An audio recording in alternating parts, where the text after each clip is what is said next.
뭐, You did 이 this. 거지 같은 No, I didn't. 노인네는 Yes, you 누구야? did. It wasn't my 민석 fault. 씨, What's going on? 당장 이 할머니 You did this. 내쫓아. 소금 뿌리기 전에 며느리 될 여자의 독설이 제 가슴에 비수처럼 꽂혔습니다.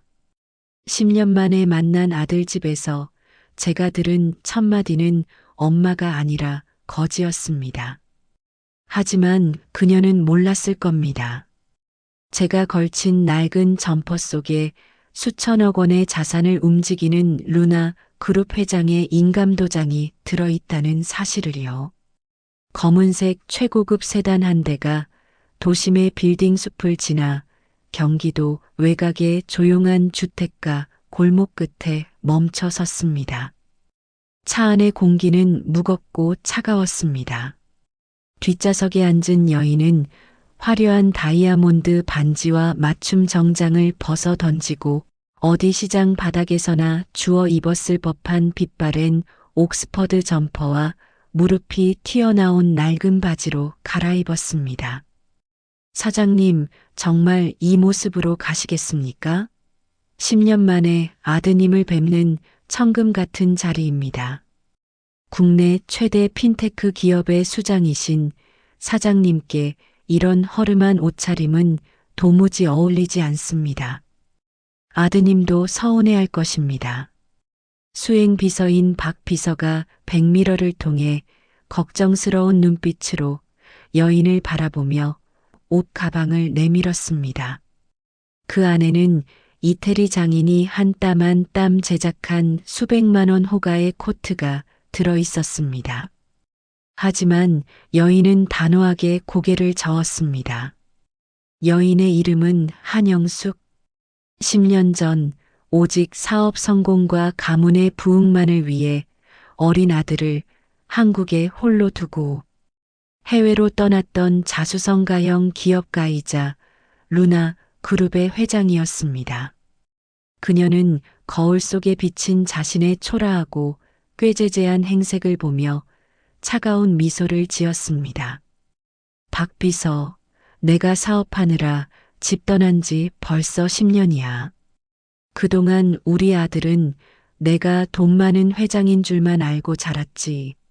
매달 보내주는 엄청난 양육비와 학비가 내 사랑인 줄 알았을 거야. 하지만 이번에 아들이 결혼한다는 소식을 듣고 생각이 깊어졌어. 내가 돈이 없어도, 아니, 내가 세상에서 가장 초라하고 냄새나는 모습일 때도 내 아들과 그 아들이 선택한 여자가 나를 진심으로 가족으로 받아줄 수 있는지 확인해 봐야겠어. 돈을 보고 달려드는 불나방 같은 여자를 내 아들 곁에 둘 순 없으니까. 한 회장은 박 비서의 간곡한 만류에도 불구하고 누렇게 변색한 낡은 보따리 하나를 짊어진 채 아들의 아파트 현관문 앞에 섰습니다. 손가락 마디마디에 흙먼지를 묻히고 머리카락도 일부러 헝클어뜨렸습니다. 초인종을 누르는 한 회장의 손끝이 미세하게 떨렸습니다. 아들, 엄마 왔다. 문을 열고 나온 아들 민석은 어머니의 몰골을 보고 순간 숨을 멈췄습니다. 10년 만에 만난 어머니가 상상 속의 화려한 회장님이 아니라 금방이라도 쓰러질 것 같은 노숙자의 모습으로 서 있었기 때문입니다.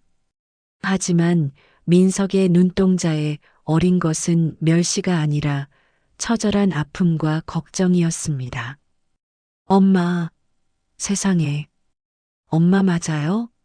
그동안 도대체 어디 계셨던 거예요? 연락도 없이. 행색은 또 왜 이렇고요? 정말 매일 밤 기도하며 걱정했단 말이에요.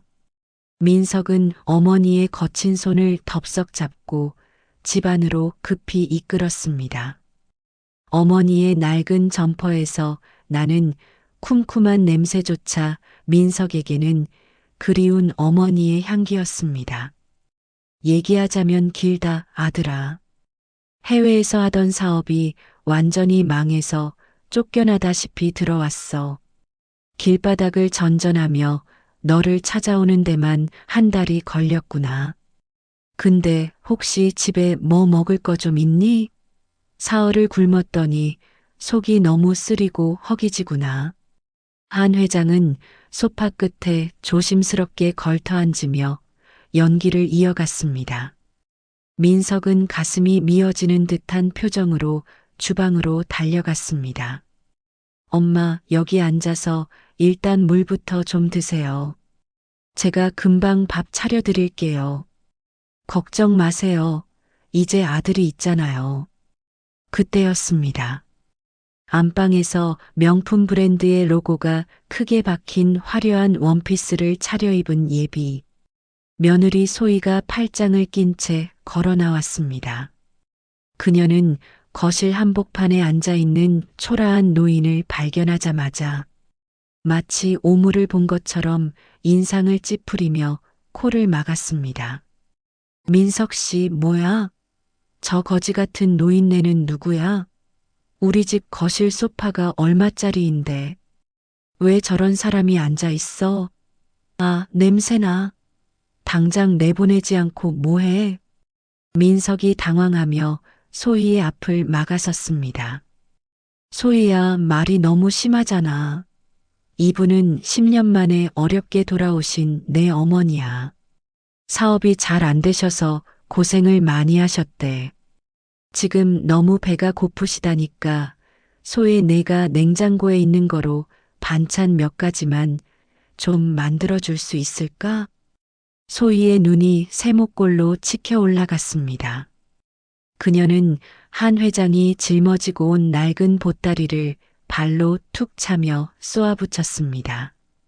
뭐, 저 거지 같은 할머니한테 내가 밥을 해주라고?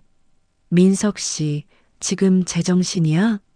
딱 봐도 어디 서울역에서 구걸하던 노숙자 같은데 저런 분이 어머니라고? 난 절대로 인정 못해.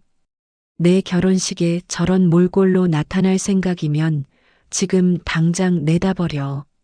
한 회장은 조용히 고개를 숙인 채 며느리 될 여자의 입에서 쏟아지는 추악한 독설들을 하나하나 가슴속 깊이 새기고 있었습니다. 그녀의 화려한 외면 뒤에 숨겨진 썩은 본성이 드러나는 순간이었습니다. 민석의 아파트는 순식간에 차가운 전쟁터로 변했습니다. 소희는 한 회장이 앉아 있는 소파 근처에 오지도 않은 채 화장실에서 가져온 탈취제를 허공에 미친 듯이 뿌려댔습니다. 칙칙거리는 소리와 함께 독한 향수 냄새가 거실을 가득 채웠습니다. 민석 씨, 정말 미쳤어? 저 할머니가 닿은 소파 시트 다 버려야 하는 거 몰라?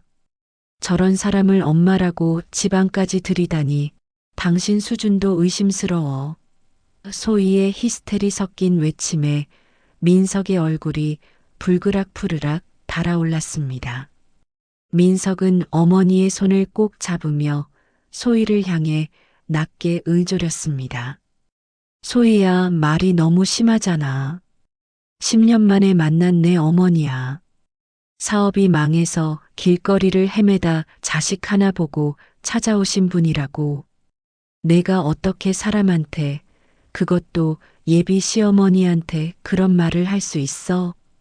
한 회장은 고개를 푹 숙인 채 낡은 점퍼 소매를 만지작거리며 비굴한 연기를 이어갔습니다. 아들아, 내가 미안하다. 내가 너를 너무 고생시키는구나. 소희야, 내가 정말 면목이 없다. 사업이 완전히 파산하고 빚쟁이들한테 쫓기다 보니 이 몰골이 됐어. 이제 다시는 너 안 떠나고 여기서 너희랑 자주 얼굴 보며 시장에서 장사라도 해서 너희한테 보탬이 되며 살고 싶은데 나를 좀 받아줄 수 없겠니? 한 회장이 거친 손을 내밀며 소희의 원피스 자락을 잡으려 하자 소희는 비명을 지르며 뒤로 물러났습니다. 아, 만지지 마. 더러워. 당신 어디 시골 하수구에서 기어 나왔어요? 시장 장사? 지금 제정신이야? 내 친구들은 다 강남 사모님 소리 들으며 사는데 시어머니가 시장에서 나물이나 판다고? 난 그런 수치 절대로 못 참아. 소희는 민석을 매섭게 쏘아붙였습니다. 민석 씨, 당장 저 할머니 밥 다 먹었으면 내보내. 아니, 밥도 주지 마. 아까 보니까 길거리에 무료 급식소 많더만. 저런 사람이랑 한 집에서 단 1분도 같이 있을 수 없어. 내 눈에 흙이 들어와도 저런 분을 시어머니로 모시는 일은 없을 거야. 민석은 참다 못해 주방 식탁을 쾅 내리쳤습니다. 수저통이 들썩거릴 정도의 굉음이었습니다. 소희야, 너 우리 부모님 인사드릴 때 내가 어떻게 했어? 내 부모님 환갑잔치 때 내가 빚을 내서라도 명품 시계며 금팔찌며 해드린 거 잊었어? 그때 넌 우리 부모님은 은퇴하고 시골 사시는 줄로만 알고 어머니 아버님 하며 꼬리쳤잖아. 그런데 진짜 내 어머니가 이런 모습으로 나타나니까 본색이 나오는 거니? 너 지금 저런 노숙자 편들고 나랑 싸우자는 거야? 민석 씨, 현실을 봐. 우리 부모님은 점잖게 나를 최고급 교육시켜 주신 분들이고 내 엄마는 그냥 악취나는 노숙자잖아. 유전자가 어디 가겠어? 저런 노인네랑 엮이는 것 자체가 내 급이 떨어지고 우리 가문의 먹칠하는 일이라고. 결혼하고 나면 저 사람 우리 집에 안 찾아오게 각서라도 써. 소희의 발언은 이미 인간으로서 넘지 말아야 할 선을 한참 넘었습니다. 한 회장은 조용히 눈을 감았습니다.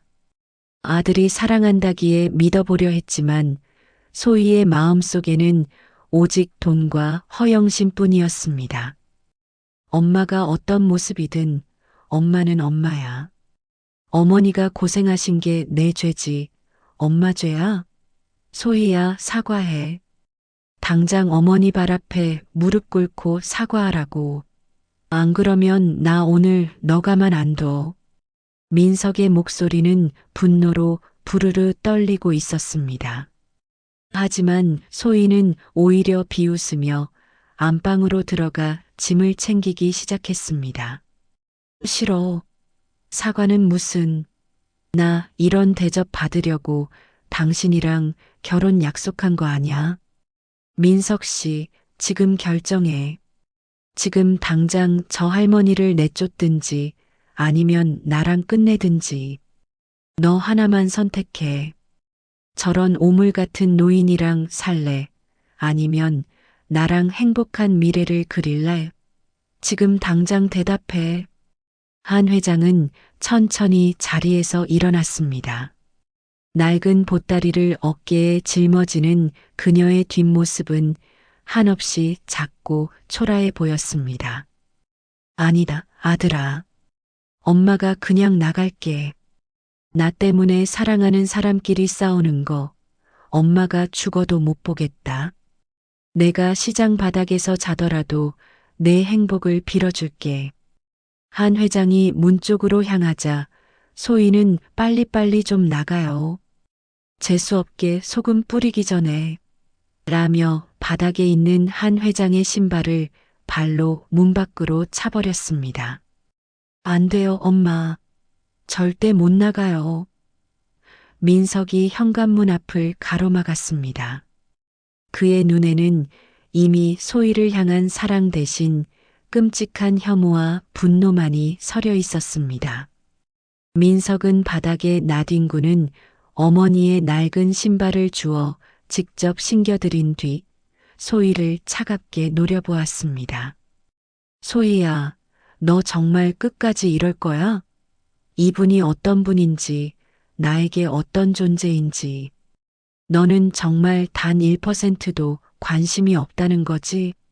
오직 눈에 보이는 행색으로만 사람을 판단하고 짓밟는 내 수준이 정녕 이것밖에 안 됐던 거야? 소희는 팔짱을 낀 채 코웃음을 쳤습니다. 그래, 나 이런 사람이야. 나처럼 귀하게 자란 여자가 저런 노숙자 시어머니 밑에서 시집살이하며 비위 맞추고 살 것 같아? 내 인맥들이 알면 나 얼굴도 못 들고 다녀. 민석 씨, 마지막 경고야. 저 할머니 안 내보내면 나 지금 이 집 나갈 거고 우리 관계는 이 시간부로 완전히 끝이야. 어디 가서 저런 엄마 둔 거 창피해서 말이나 하겠어? 민석은 한치의 망설임도 없이 대답했습니다. 좋아. 그럼 끝내자. 난 억만금을 줘도 너 같은 괴물이랑은 못 살아. 난 우리 엄마 선택할게. 넌 이 시간 이후로 내 여자도 아니고 예비 신부도 아니야. 소혜, 너 지금 당장 내 집에서 나가. 뭐? 당신 지금 후회 안 해? 저런 노인네 때문에 날 버린다고? 그래, 잘 먹고 잘 살아봐라. 소희가 소리를 지르며 씩씩거리던 그 순간이었습니다. 복도에서 정숙하면서도 빠른 구둣발 소리가 여러 명 들려오기 시작했습니다. 갑자기 아파트 현관문이 다시 열리더니 아까 차에서 내렸던 수행비서, 박 비서와 루나 그룹의 보안팀 직원들이 줄지어 들어왔습니다. 박 비서는 고급 가죽 가방에서 서류 뭉치를 꺼내며 한 회장 앞에 아주 정중하게 허리가 90도로 꺾이도록 고개를 숙였습니다. 회장님, 여기 계셨군요. 도심항공 모빌리티 신규 프로젝트 결제건으로 급하게 찾아왔습니다. 사안이 워낙 중대하여 예의를 갖추지 못하고 불쑥 찾아온 점 사과드립니다.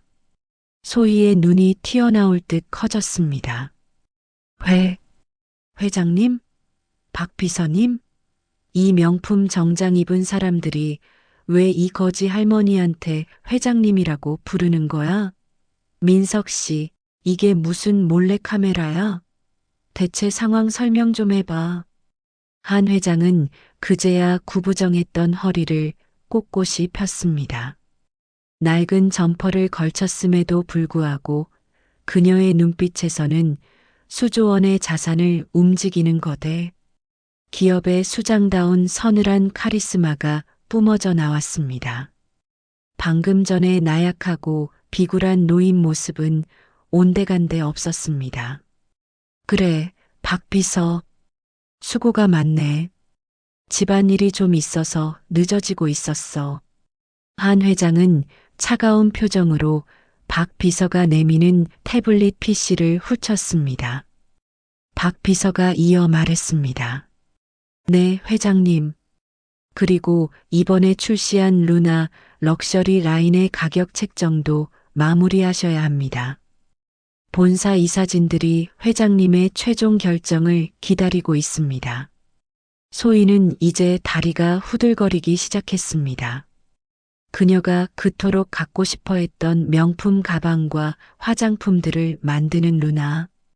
그룹의 진짜 주인이 바로 눈앞에 이 거지 할머니였다는 사실을 깨닫자 머릿속이 하얘졌습니다. 한 회장은 아들 민석의 어깨를 인자하게 다독이며 소희가 들으라는 듯 크게 말했습니다. 민석아, 오늘 내가 10년 만에 너를 다시 만난 건 단순히 얼굴을 보기 위해서가 아니었어. 이제 우리 그룹의 경영권을 너에게 정식으로 승계하려고 한다. 내가 오늘 보여준 그 우직한 효심과 사람을 보는 진정성이라면 우리 회사를 이끌 자격이 충분해. 모든 결재권과 인사권은 이제 내가 직접 행사해라. 이 모든 광경을 지켜본 소희의 태도는 빛의 속도로 뒤바뀌었습니다. 그녀는 마치 발작이라도 일으킨 듯 바닥에 납작 엎드려 한 회장의 먼지 묻은 바짓가랑이를 부여잡았습니다.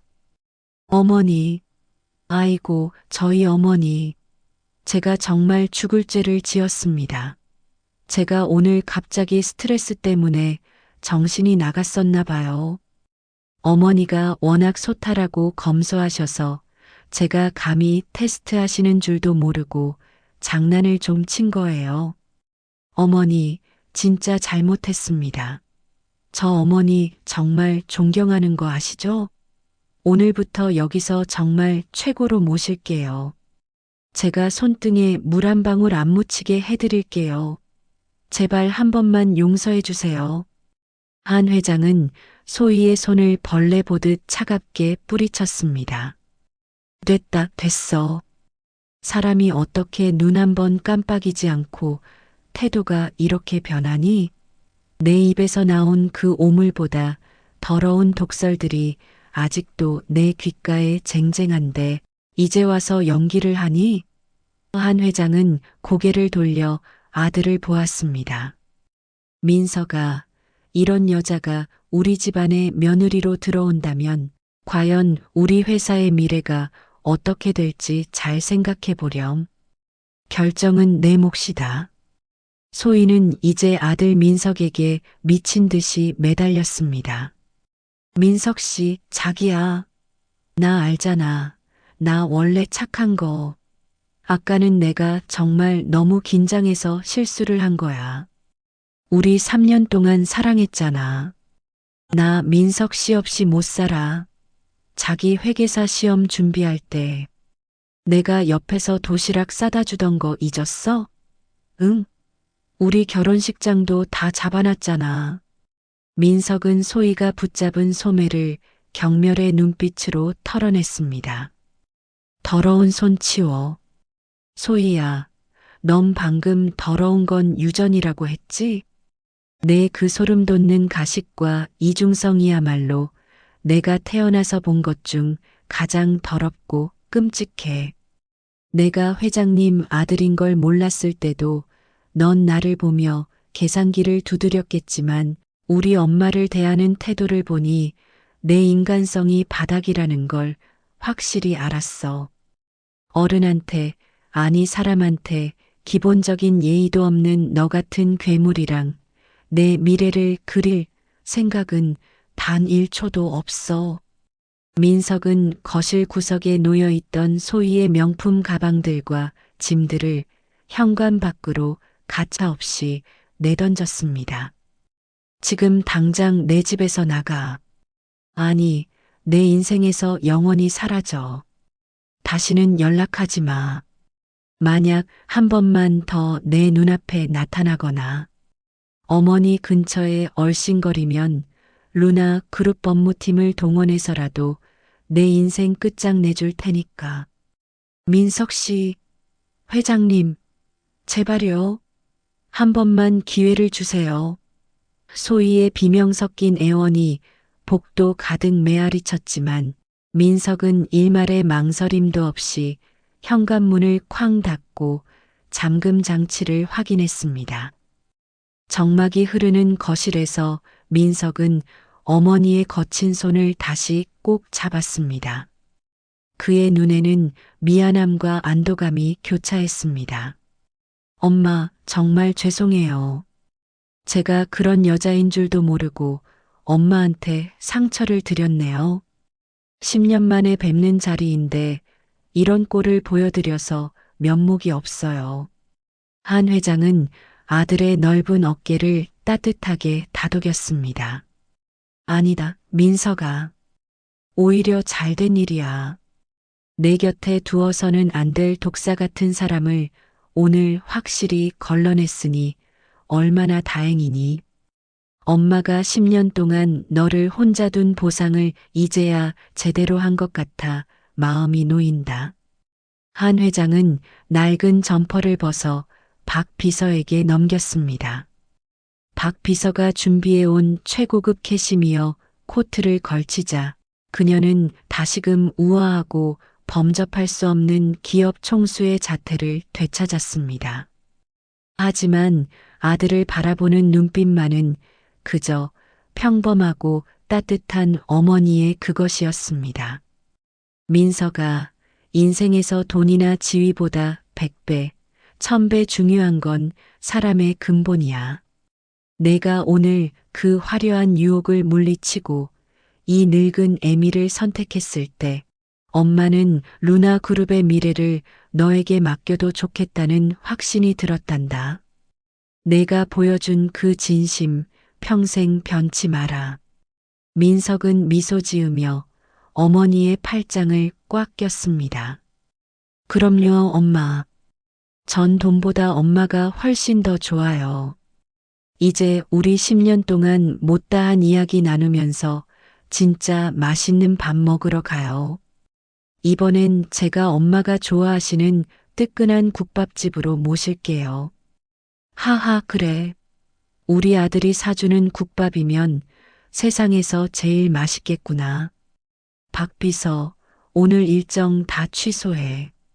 난 오늘 아들이랑 밤새도록 밀린 이야기를 나눠야겠어. 한 회장의 낡은 보따리 속에 들어있던 것은 엄청난 보석도 돈다발도 아니었습니다.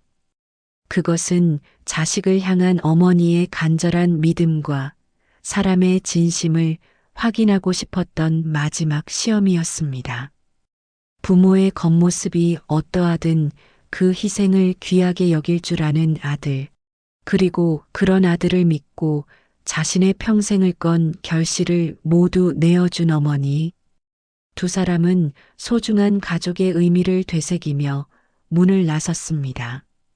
아들의 정의롭고 단호한 선택이 여러분의 마음에도 사이다 같은 시원함을 주었기를 바랍니다. 자식은 부모의 거울이며 부모를 대하는 태도가 곧 그 사람의 미래라는 진리, 오늘 한 번 더 새겨봅니다.